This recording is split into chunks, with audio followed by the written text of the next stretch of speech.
Mike. Let's kick off with you, head of Vitol in Asia, of course. From the market's perspective, there was many reasons given by OPEC Plus and the Saudi energy minister and others who commentated around the OPEC meeting as to why they made this decision. But why, from their perspective, is one thing. How does the market? What is your perspective as to the why that they took this action, and what that matters, I think, from a market point of view, to interpret the why, because a lot of the analysis was it political, was it economic? What's your take as the why they did it? Yes, I think the key takeaway from their comments, and OPEC Secretary General Haitham Al-Qais said this quite clearly, was that they felt that their own demand projections were at the high end of the spectrum, and they revised those down in light of the recessionary outlook and continued demand disappointing out of China, and felt that it was necessary to take this amount of oil off the market, despite it being the period of the year which has the highest demand typically certainly in Asia. Of course, I mean, just for the sake of completeness here, the headline number, 2 million barrels a day, is a quota number. So that's a quota cut, not an actual production cut. The OPEC narrative was that this would result in about 1 million barrels a day of actual supply being taken from the market from the month of November. But as ever with these large changes, they implement them in a month that has already finished trading east of Suez, not yet west of Suez, of course. And therefore, there is clearly some tightening at the front of the market whenever they do something like this. And if the consensus of analysts is to be believed, most people saw this as higher than expected, an action. That said, the price went up about $4, $3.50 after the announcement at the end of the week. But the market had already gone up by at least that much in anticipation of the meeting, because there was a lot of signaling, a lot of messaging that the cut was initially felt to be 500,000, maybe 1 million barrels a day. And then suddenly this 2 million barrel a day idea came out midweek, well ahead of the meeting. So OPEC's main underlying rationale for this is that they wish to continue to provide price stability and eliminate volatility in order to allow the upstream sector of the oil market to make the investments necessary to cater for future demand growth. And they therefore feel that this is something that keeps the price where it is, doesn't push the price up. Of course, the way it was received very much by the Western media was that it was a political affront to the West that is already heavily challenged on energy costs and the cost of living crisis. And the fact that it sent the market close to $100 on Brent, $98 something, was seen as very much flying in the face of the not too long ago visit by Joe Biden, where there was a very clear request to various, to the Saudi administration that they should help keep prices down in order to help control the concerns that the Western politicians had about the economy. And this was a few months back. So that was the main takeaway that you see in the media now, right? America unhappy. Looking at the sort of market piece of this, the removal of volatility, the removal and ultimately the hope of the return of liquidity to the market. Obviously, volatility works in both directions, the drop rapidly and now the rise rapidly. Your thoughts on what impact this will have on those two things, i.e. volatility and attracting back liquidity to the market? You're on mute, Mike, sorry. My apologies. I think, to be fair on OPEC, there had been a decided switch of the expert opinion out there, most consulting shops and in advisory banks, to the bearish end of the spectrum. And in terms of timing, that would have influenced OPEC quite a lot. So I do believe that they wish to keep markets stable. And the real issue, I guess, is that most people try and find the price that they're wishing to defend, whereas they say that there's no such thing as a defensive price. They just wish to keep things stable. But by all accounts, it looks like 90 was the level that was defended thus far. But yes, the clouds have started gathering in terms of concerns over oil demand disappointing, numerous revisions down of Chinese year-on-year growth, and therefore global year-on-year demand growth. I saw something in one of your pre-reads on your bullets that you put out ahead of this meeting that year-on-year demand growth is only 300,000 barrels a day. I don't I find that a bit hard to understand. But certainly our revisions for 23 versus 22, which tend to move with the consensus out there, have moved from year on year 1.8 million barrels a day, 1.9 down to 1.4, now probably more like around the 1 million barrels a day. And that is the first time that we take oil demand to above the 2019 peak. Until that point happens, those who say 2019 was the peak still have the bragging rights, if you like. But yes, I think there is a risk that we over politicize this. I'm not sure, Christoph, that OPEC had any intention of saying we're on the side of Russia. Of course, Russia are very much part of OPEC plus. I think they're more concerned with balancing their budgets and, most importantly, managing the big challenge for 2023, which is certainly in Asia a big deal over the coming weeks, which is to sort out how much term oil they'll be placing to their refining customers for 2023, because that oil starts pricing in many cases from November the 1st. So they have 3.5 weeks or so to put those contracts to bed. And as you can imagine, some Asian economies have been tempted to take oil that is sanctioned elsewhere in the world. There is a clear and understandable desire to shore up the risk of some of that term volume being left uncommitted. To Asia, to those less well-off countries that are suffering with dealing with a very strong dollar and at least there was some relief from a lower energy price, but now you've got the bionic dollar and $100 oil. I think OPEC are very much convinced that there was a real concern at the lower deployment of rigs in the US in response to WTI dipping into the high 70s, because with the cost escalation in the US, there was real evidence of rigs being deployed less, with conservative attitudes being taken because of the high cost and the very low unemployment in the USA. And as a consequence, I think their overarching theme, I'll repeat it, is the underinvestment theme, where they are concerned that things will be much worse for the oil balance than they are today.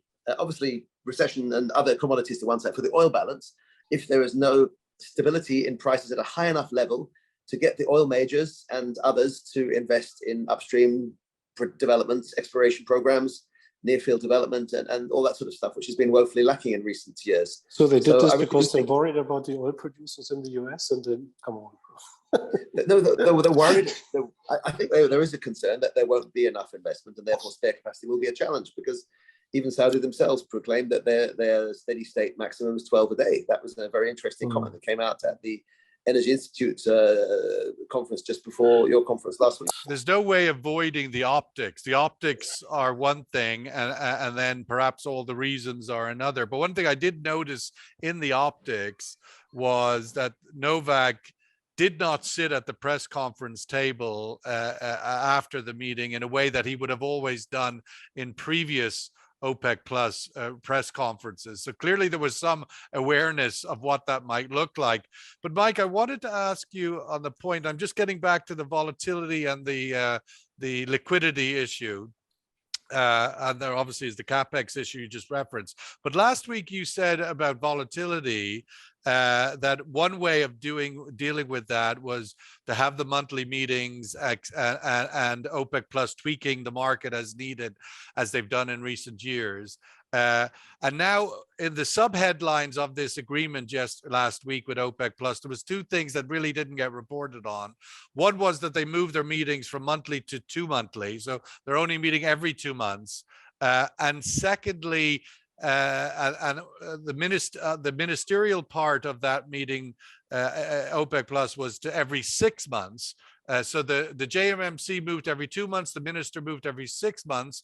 And the other part of the agreement that was announced was that this agreement last week was to extend it to the end of 2023, because OPEC plus agreement was due to expire at the end of 2022. So those other pieces were buried in the press release. I just wanted to get, Mike, your thoughts on, do they matter? Do they help or not help with liquidity and volatility?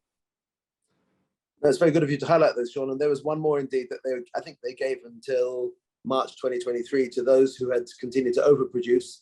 Not that there are many of those in recent months, to come back in line and leave oil off the market. Yes, it is a bit odd, I guess, because this was their first face-to-face meeting, where indeed they had the lineup at the end. So I think I think they can change their minds on these things. If it's warranted, they will convene in greater numbers. I wouldn't read too much into the fact that they only choose to convene every 2 months and in a ministerial forum every 6 months. But I guess that's roughly where they used to be. It was quarterly, wasn't it, before COVID? So your question on what this means for volatility, I mean, it is an awkward one.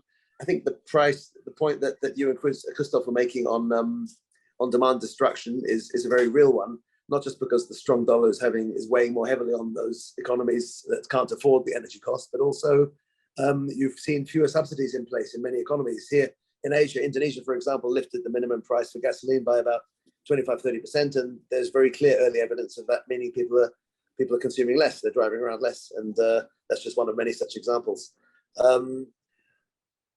Yes, people are seeing last week as a volatile move, but I still see people talking about concerns over next year's year-on-year demand growth.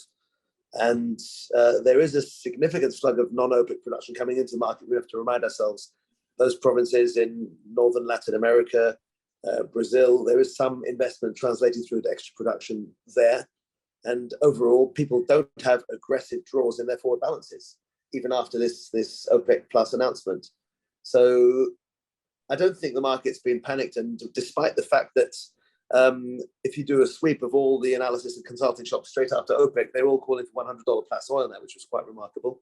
I don't think deep down too many traders believe the market's going straight to 100 plus.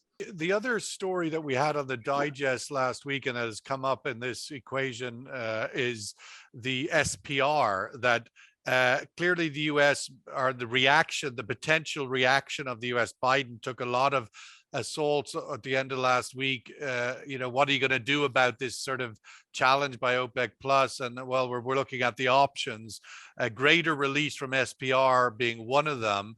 But ultimately, there's the other reality that the White House and the US has to refill that SPR, which in itself creates its own demand. Where do you see the impact of that vis-a-vis, again, volatility and market requirement, that the cutting from OPEC plus creates a tighter market? SPR release eases that. Your thoughts on that SPR piece, the emptying it and then the refilling of it?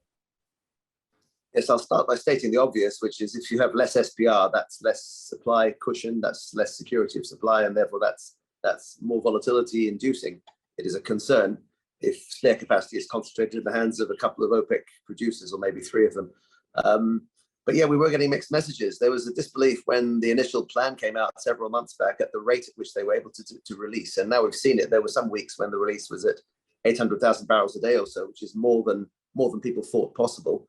And now the recent talk that you highlighted of the desire to refill it, obviously the Biden administration doesn't really want to be saying that at a time that they're concerned about oil prices going up, and therefore they might be advised to put some targets on it in terms of price. But I think we have to go back to the bigger picture, which is what is SPR there for? For those who believe that in the longer run, the energy dependency in the Western Hemisphere is going to reduce, you may never need to go back to quite the same maximum level that the SPR was at if the energy transition starts to take effect, which of course is also helped by high oil prices. So the extent of investment in new energies that the Biden administration seems intent on accelerating, and Europe is already well ahead of the world on, would arguably do away with the need to entirely replace the SPR. But I think it remains to be seen in the playbook of late 22 and the rest of 23 whether oil price is sufficiently volatile and concerning to compel governments to put that oil back. Because yes, a lot has been taken out, and therefore yes, less SPR, I'll repeat what I said at the beginning, is something that causes more volatility. What about, Mike, just to follow up on that vis-a-vis China, because that was the other announcement last week, was the Chinese facilitating a massive increase in export quotas of products from China out of China in the fourth quarter. The impact of that, obviously more supply, bearish for middle distillates? Yes, it clearly did impact the distillate market a lot in the periods during the APEC conference 2 weeks back and or week and a half back. And again, there was a similar sort of disbelief at the rate at which China was looking to export, because the mandated figure was a 15 million ton export program, which was going to kick in the middle of October because the first half of October had already traded and it wasn't really possible to get ships anymore. Most people still believe that's too much to do. And of course, it's actually 13 million tons of clean products and nearly 2 million tons of residue of fuel oil. Nonetheless, it does look like that's the mandate. And the only way that that can happen is, number one, refineries run more crude in China, which they've been abstaining from doing. And number two, they draw on inventories. Now, fortunately, China is in a position to do both because they have high inventories. You've seen a massive shift in global inventories from the rest of the world to China over the course of this year. And if it actually happens, it will certainly give China more flattering trade balance because they're net exporting products by the end of the calendar year. But it will take away the one strategic inventory that is still at the high, if you like. And therefore, China joins the US and Europe in depleting its SPR, leaving, as I said before, the only buffer for supply to come from in OPEC. And of course, that buffer will not be needed if things stay normal because we're concerned about demand in China and generally recessionary concerns. But if there were to be a disruption in a large producing province somewhere in the world because of some geopolitical event, that could be of concern. I wanted to give you the last word today just to touch on the week ahead, which of course includes the upcoming Chinese Party Congress that's been waiting all year for. That's a pretty predetermined performance piece, and the coronation of President Xi is expected.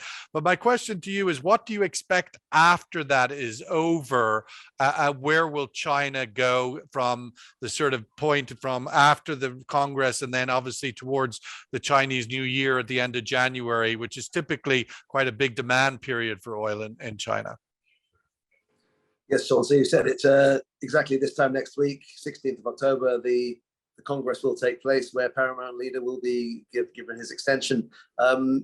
There has been a lot of debate on this, even though China's been largely on leave due to their Golden Week last week. But in the week before that, during APEC, there were a few Chinese delegations that braved the quarantine restrictions and came over. And they were all of the view that the easing of COVID restrictive measures will be gradual. There is a widespread concern and even a fear in the population of this thing running out of control and what it can do. And therefore, I don't think we're going to see the Chinese tourists in the skies and the Chinese business people on airplanes coming to conferences overseas, anything like in Q4. The other concern, of course, in China is that the economic data is not great. Part of this mandatory export of petroleum products seems to be part of wanting to improve those trade statistics. But what really bothers me is that the continued industrial output data, productivity data in China is disappointing.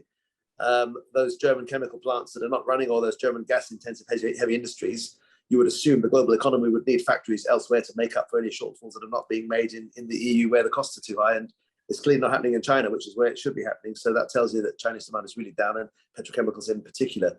So I think China's going to take quite some time to deleverage its property problem, the Evergrande issue and all that. And I don't think we're going to see any snap in Chinese demand. There may be some headlines coming out next Sunday, which give the market the reason to buy the market. But I don't see any huge fundamental changes, certainly not affecting oil demand. What do you hear about a stimulus? A stimulus out of China. Yeah, more important than the COVID restrictions, is there going to be an economic stimulus in the cards after the Congress? I think we can assume there will be plenty of that, but there's already been a fair bit of it, right, to prop up infrastructure outlay and to help the ailing property construction sector, which, I mean, cement is one of the biggest consumers of power in China. And there've obviously also been a huge stimulus to the coal industry, where coal-fired capacity and coal mining has gone up astonishingly to do away with the need for China to add fuel to the LNG fire.